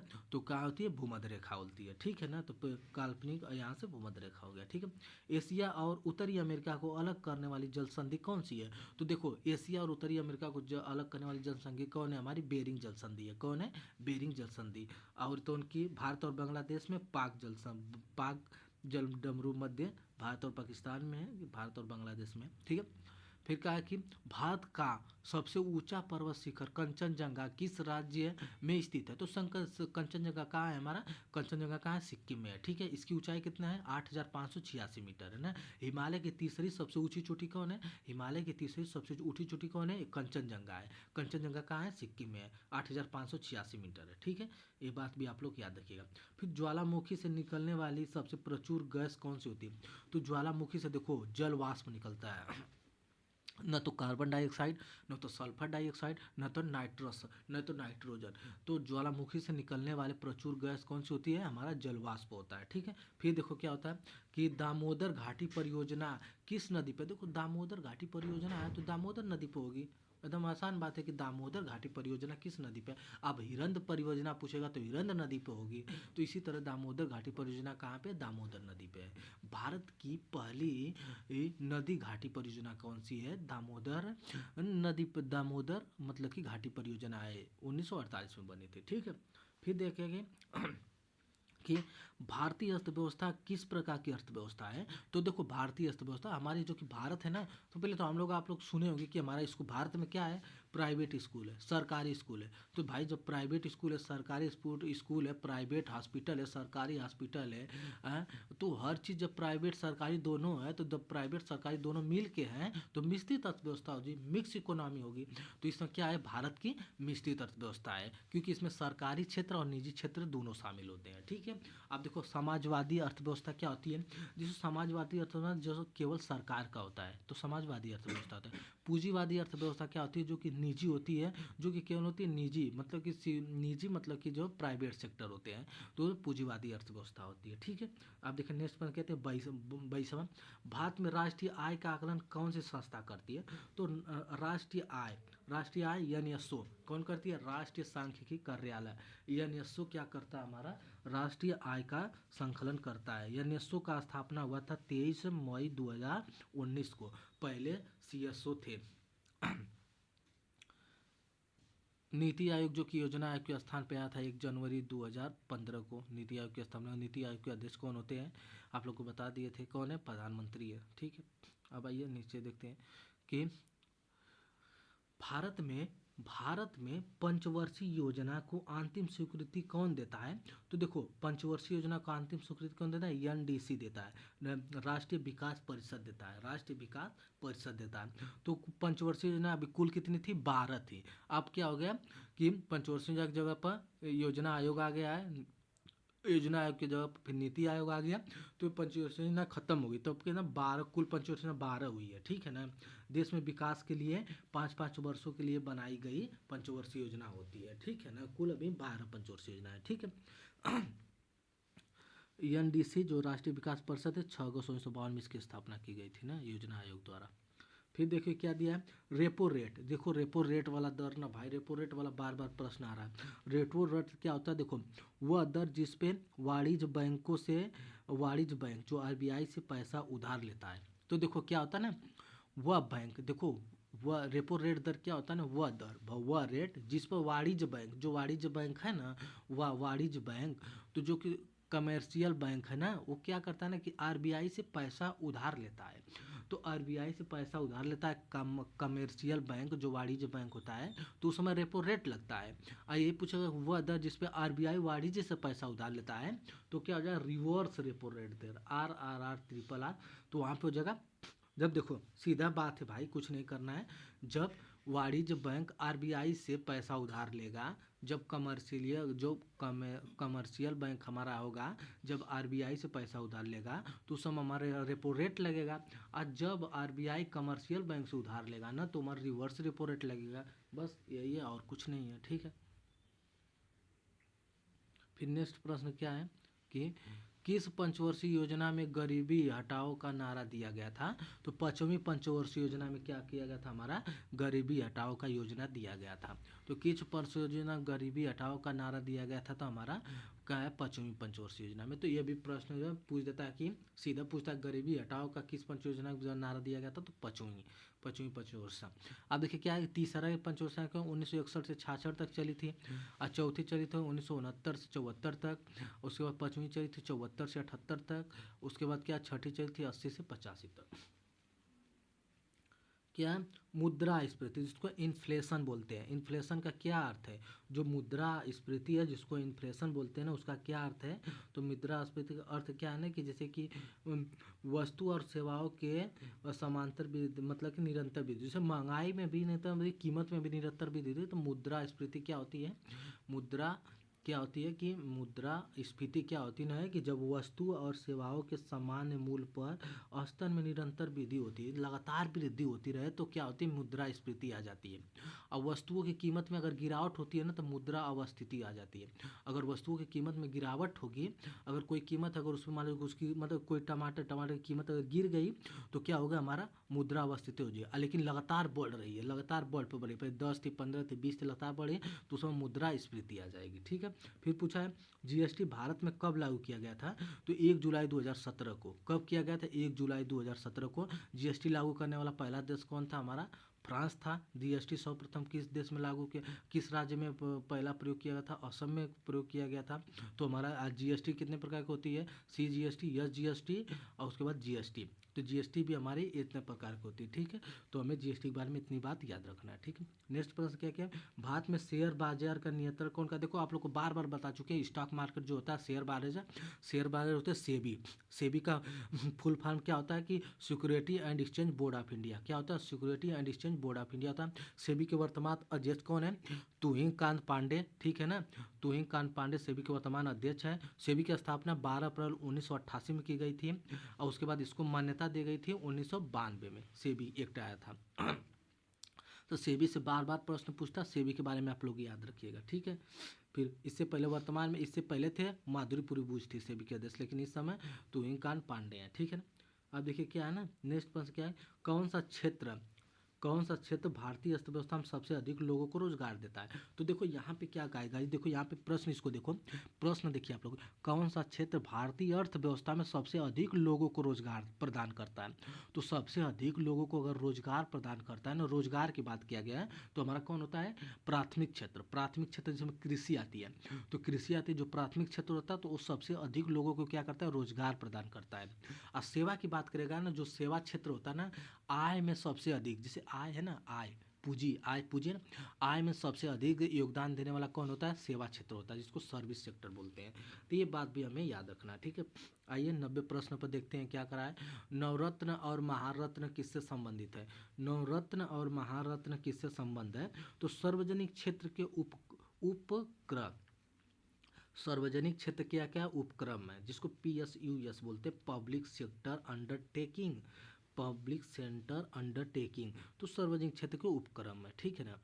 फिर देखा आपने 91 क्या कहा है कि मनुष्य के शरीर में सबसे लंबी हड्डी कौन सी है। तो मनुष्य के शरीर में सबसे हड्डी लंबी कौन सी है, फीमर है। कौन है, फीमर है। कान की सबसे छोटी हड्डी कौन है, स्टेपीज है। कान में कितनी हड्डियाँ होती है, 3 होती है, ठीक है। मतलब कि कान में कितनी हड्डियाँ होती है, 3 होती है। सबसे छोटी कान की हड्डी कौन है, सबसे छोटी कान की हड्डी कौन है, स्टेपीज है, ठीक है ना। फिर देखिए क्या है कि विद्युत धारा को मापने के लिए किस उपकरण का प्रयोग किया जाता है। तो विद्युत धारा को मापने के लिए किसका प्रयोग होता है, एमीटर की, किसका, एमीटर का। विद्युत धारा का सबसे छोटा स्तर पर प्रयोग अगर मापल जाता है, बस सबसे छोटा स्तर पर प्रयोग किया जाता है ना, तो गैल्वेनोमीटर होता है। विद्युत धारा का सबसे छोटा स्तर पर अगर प्रयोग किया जाता है तो गैल्वेनोमीटर होता है, लेकिन विद्युत धारा मापने के लिए उपकरण कौन होता है, एमीटर होता है, ठीक है। फिर आया किस विटामिन की कमी से रतौंधी होती है। तो देखो नाइट ब्लाइंडनेस, लाइट ब्लाइंडनेस कहते हैं विटामिन ए की कमी से होती है। विटामिन के होती है रक्त का थक्का न जमना। फिर विटामिन डी से क्या होती है, रिकेट्स होता है। विटामिन सी से क्या होती है, स्कर्विक होती है। विटामिन की से क्या होती है, विटामिन सी से क्या होती है, स्कर्विक होती है, ठीक है। फिर देखो क्या है, ध्वनि साउंड की गति किस माध्यम में सबसे तेज होती है। तो देखो ठोस में सबसे तेज होती है ध्वनि साउंड की गति, क्या होती है, ठोस में। फिर पौधों में प्रकाश संश्लेषण के दौरान कौन सी गैस बाहर निकलती है। तो देखो पौधे क्या करता है, पौधे ये याद रखना हम लोग को कि पौधे हमेशा ऑक्सीजन देते हैं। पौधों भाई ऑक्सीजन देते तभी हम लोग जीवित रहते हैं, इसलिए कहते हैं कि पर्यावरण बचाओ, देश बचाओ, जीवन बचाओ। तो इसीलिए क्या पौधे हमें ऑक्सीजन देते हैं। तो यहाँ पूछ दे कि पौधे कौन सा गैस बाहर निकालते हैं, तो ऑक्सीजन निकालते हैं, जो हम लोग ले लेते हैं, अंदर करते हैं कार्बन डाइऑक्साइड। साधारण भाषा में समझ लीजिए। फिर मतलब जो कार्य है, जो वर्क है, कार्य का SI मात्रक क्या होता है। तो हमारा कार्य है ना, कार्य का SI मात्रक क्या होता है, हमारा जूल होता है। कार्य का SI मात्रक क्या है, जूल है। दाब का पास्कल है। वाट क्या शक्ति का है। न्यूटन क्या है, इसका मतलब कि यार बल का मात्रक न्यूटन है, बस। फिर पीतल किन धातुओं का मिश्र धातु है। पीतल, देखो पीतल क्या है, पिताजी पीतल क्या है, पिताजी का मतलब तामा और जिंक। पिताजी तामा और जिंक क्या होते हैं, पीतल होती है, ठीक है। फिर क्या है, अब रक्त समूह की खोज किसने की थी, ब्लड ग्रुप की खोज किसने की थी। तो आप लोग को कार्ल लैंड स्टीनर ने, अभी अब मतलब नहीं आते प्रश्न, बता दे रहे हैं आप लोग को, ब्लड ग्रुप की खोज किसने की थी, कार्ल लैंड स्टीनर ने की थी, ठीक है। एक वस्तु का वजन पृथ्वी पर सबसे अधिक कहाँ होगा। तो आप लोग को पहले भी ये प्रश्न बताते थे पहले कि पृथ्वी का वजन सबसे अधिक कहाँ होगा, हमारा सबसे अधिक पृथ्वी का वजन कहाँ होता है, ध्रुवों, कहाँ होगा, पोल पर, कहाँ होगा, पोल पर। फिर उसका नेक्स्ट प्रश्न देखिए क्या है कि किस अम्ल राष्ट्र, मतलब नेक्स्ट और लास्ट, क्या है, किस अम्ल को रसायनों का राजा कहा जाता है? तो रसायनों का राजा किसको कहते हैं? H2SO4 sulphuric acid. तो यहाँ पे रसायनों का राजा जिसको अम्लराज भी बोलते हैं H2SO4 को। तो यहाँ पे ये इसको मतलब कंप्लीट करते हैं। H2SO4 क्या होता है? हमारा रसायनों का राजा बोलते हैं, अम्लराज भी बोलते हैं सल्फ्यूरिक एसिड को। तो गाइज यहाँ पे आज भी हम क्या हो 100 प्रश्न कंप्लीट करा चुके हैं। 1 घंटा लगभग हो चुका हम लोग को, 1 घंटा 3-4 मिनट। तो इस क्लास को यहीं पर विराम देते हैं। Okay guys, thank you, bye.